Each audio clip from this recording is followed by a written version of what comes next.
Iran ने आपको एक संदेश देने की कोशिश की है। अगर आप ये मुद्दा समझ जाएं और आपको क्लैरिटी हो जाए तो अपने समाज को, अपने गांव को, अपने भारत को आप बचा सकते हैं। और जो प्रकरण चल रहा है, इस प्रकरण में यह स्पष्ट हो गया है कि भारत अभी आजाद होना बाकी है, अभी वो डोमिनियन है।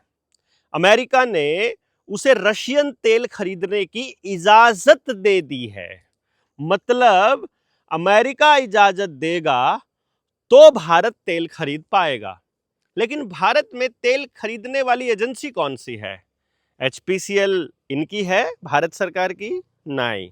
बीपीसीएल? नहीं। इंडियन ऑयल के कितने % शेयर हैं भारत के पास? भारत की है? नहीं। तो कौन सी तेल कंपनी खरीदेगी फिर रशिया से तेल?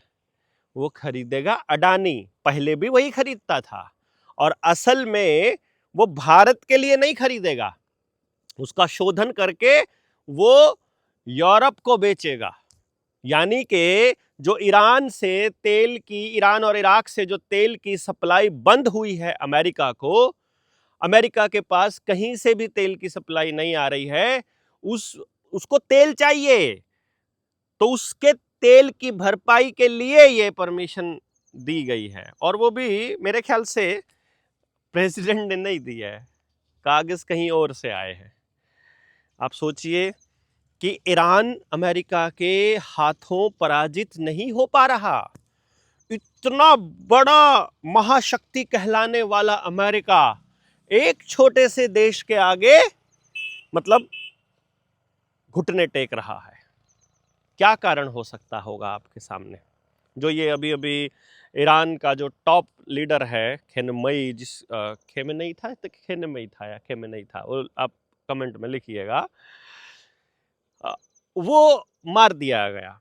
और जब ये देखा कि उसका जो सेकंड लीडर है, उसके आने के बाद भी देश के, मतलब उसके मरने के बाद भी देश में कोई फर्क नहीं पड़ा। उसका क्या कारण रहा? क्योंकि टॉप लीडरशिप ने, ईरान ने एक बहुत शानदार काम किया जो भारत में राजाओं के आने से पहले था। क्या? अपने जनपद के हाथ में सारा शासन था। जब राजा आया, एक राजा हारा, पानीपत की तीसरी लड़ाई, चौथी लड़ाई, पहली लड़ाई में फलाना राजा हार गया, या तो देश भारत गुलाम हो गया। मतलब उसको ऐसे कह दिया गया कि कहीं पर एक राजा हारा। गांव फिर भी आजाद थे, अंग्रेजों के शासन में भी गांव आजाद थे, आदिवासी आजाद थे, 6 शेड्यूल जिसको आज कहते हैं वो आजाद था। तो फिर राज किस पर चलता था? केवल शहरों पर। शहर बसाए ही अंग्रेजों ने थे, शहर की व्यवस्था ही अंग्रेजों की है डोमिनियन बनाने के लिए। इसीलिए तो ये बड़े बड़े हाईवेज गांव के चारों तरफ आकर उनकी जमीनों को शहर में, नगरपालिका में ले रहे हैं कि गांव नाम का शब्द कट जाए। अब जब अडानी के हाथ में सारा तेल चला जाएगा, उस वक्त क्या होगा? गैस और तेल चला जाएगा तो, और वो प्रॉफिट कमाने के लिए, क्योंकि देखिए उद्योगपति को केवल प्रॉफिट चाहिए, तो प्रॉफिट कमाने के लिए जब वो सारा तेल और गैस यूरोप को दे देगा, तो आपके, हमारे देश के लिए क्या बचेगा? भारत के लिए क्या बचेगा? नथिंग ना। भारत मतलब गांव के लिए। और अब गांव ने अपने ऊपर निर्भर रहना छोड़ दिया है। उसके पास अब उपले नहीं है। अब उसकी जो गाय भैंस है वो अपने आप पैदा नहीं होती है, अब उसे इंजेक्शन लेना पड़ता है कंपनी का, बिल गेट्स की कंपनी का, उसके टीके से ही पैदा होता है अब आपका डंगर। अब उसके पास पेड़ नहीं है, आपके आसपास लकड़ी नहीं है, जंगल नहीं है, तो गैस नहीं होगी तो क्या होगा? मारामारी आएगी कि नहीं आएगी? वो जो मारामारी आएगी, जो श्रीलंका वाले हालात बनेंगे, तो गृह युद्ध के हालात बनेंगे कि नहीं बनेंगे? किसान अगर पैदा नहीं भी करेगा ना, पुलिस वालों और फौज को अगर सबक सिखाने के लिए, और मैं रिक्वेस्ट करता हूं फौजियों से और पुलिस वालों से, आप सिस्टम को समझिए। गांव आपको नकारने वाला है, आपके घरों में शादियां भी नहीं होंगी यदि आप सिस्टम के आगे झुक जाएंगे और अपने गांव के ऊपर अटैक करेंगे तो। और जब आपके पास अनाज नहीं होगा, तो उस वक्त आप बड़े बड़े साइलोज में अनाज लेने के लिए जाएंगे तो अग्निवीर बंदूक लेके खड़े मिलेंगे, क्योंकि अडानी और अंबानी उनको हायर कर रहे हैं रिटायरमेंट के बाद। 4 साल पूरे होने वाले हैं, हो ही चुके हैं 2021 वालों के तो। अब इसको समझना बड़ा जरूरी है आपको कि जब वहां गांव को मजबूत कर दिया गया, गांव के लेवल पर लघु उद्योगों को मजबूत कर दिया गया और किसी बड़ी इंडस्ट्री की जरूरत नहीं रही, तो अब वहां एक एक आदमी अपने आप एक एक हाथ वहां प्रोडक्शन करता है और इसीलिए वहां का समाज टॉप लीडरशिप के साथ है। भले ही टीवी के ऊपर प्रोपेगेंडा चलाया जा रहा हो कि उसके मरने पर महिलाएं जो हैं वो खुशियां मना रही हैं, मतलब नंगा नाच करने को वो आज़ादी मानती हैं, ऐसी महिलाएं ही केवल खुशियां मना रही हैं और वो केवल राष्ट्रीय समलैंगिक संघ को सपोर्ट करने वाली ही महिलाएं हैं और इससे ज़्यादा कुछ नहीं है। उनको जिनको गंदगी पसंद है, जिनको बहुत बुरा हाल करना है समाज में, केवल वही।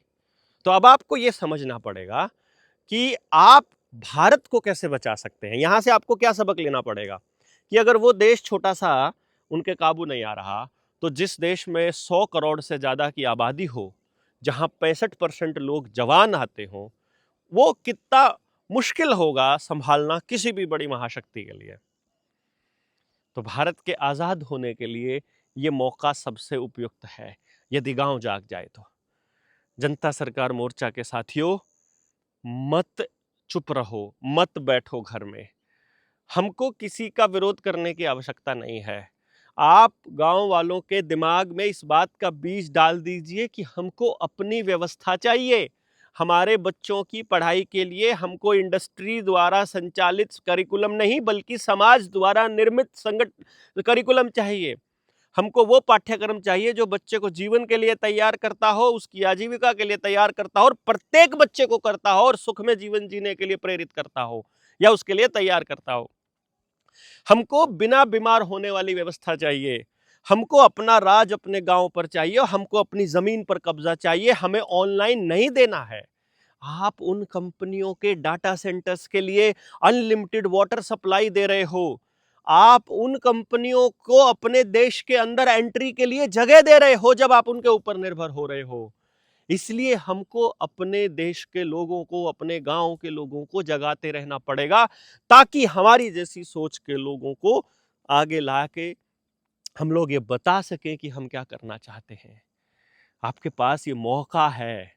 अभी एक आप सोच कर देखिए कि इधर से पानी की सप्लाई अगर बंद हो जाए, जो अरब कंट्रीज हैं जिनको तेल की सप्लाई ईरान करता है, पानी भी देता है, उस वहां अगर वो शॉर्टेज हो जाए तो क्या होगा?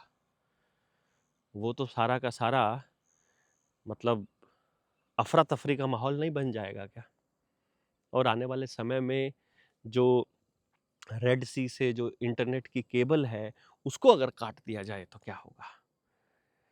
मैंने आपको बताया था बैंकिंग उड़ने वाली है। हम आपको बता रहे हैं कि इंटरनेट जाएगा, आपकी सारी असल जानकारियां गायब हो जाएंगी, आपके पास कुछ भी नहीं बचेगा, कोई लिटरेचर आपके पास नहीं है और फिर नया इतिहास लिखा जाएगा जिसमें ये एंट्रियां होंगी कि आपके पुरखे फ्री का अनाज, पेंशन, स्टाइफंड, स्कॉलरशिप ले लेकर वर्ल्ड बैंक से कर्जा ले चुके थे और अपनी सारी जमीन नीलाम कर चुके थे। आपके पास होगा कुछ नहीं, फिर क्या करोगे? हालात आप देख रहे हो, होली के ऊपर कितना गंद मचा था, हमारी लड़कियों की क्या हालत हो रखी है। जो गाने गाने वाले लोग हैं, फिल्में बनाने वाले लोग हैं, वो आपके बच्चों को अश्लीलता परोस रहे हैं, गंदगी परोस रहे हैं।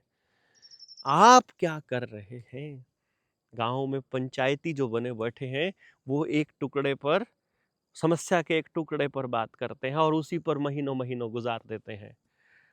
केवल जनता सरकार मोर्चा के साथी हर मुद्दे पर बोल रहे हैं। आपको ये बोलना थोड़ा मजबूत करना पड़ेगा, आपको अपने लोग मजबूत बनाने पड़ेंगे। ईरान एक बहुत अच्छा सबक देकर जा रहा है। क्या आप ये सबक ले पाएंगे? क्या आप शहरों से मुक्ति पा पाएंगे? क्या आप इस व्यवस्था की बजाय अपनी व्यवस्था बनाना चाहेंगे? यदि हाँ, तो अपना पार्टिसिपेशन मत भूलिएगा। 23 मार्च को तालकटोरा स्टेडियम में हम लोग इकट्ठा हो रहे हैं 2026 में। शहीदी दिवस है, पेरेंटिंग सेमिनार है, आपके बच्चों के लिए कैसा भारत बनाना है उस पर लंबी चर्चा की ज़रूरत है और उसकी शुरुआत वहाँ से होने वाली है।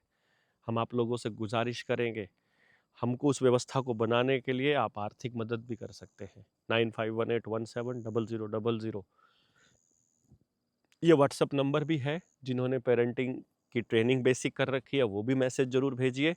1000 की टीम हम लोग तैयार कर रहे हैं, जिन्होंने आज तक सारी ट्रेनिंग्स ली हैं। टीम 200, टीम 500, टीम 300 एजुकेशन की एडवांस लेवल 2 की ट्रेनिंग्स या लेवल 1 की कर रखी है। नहीं तो हमारी पुराने वीडियोस में कमेंट में पहला कमेंट हम दे देंगे कि भाई ये वीडियोस करने के बाद आप जनता सरकार मोर्चा से कॉन्टिन्यूसली जुड़ सकते हैं।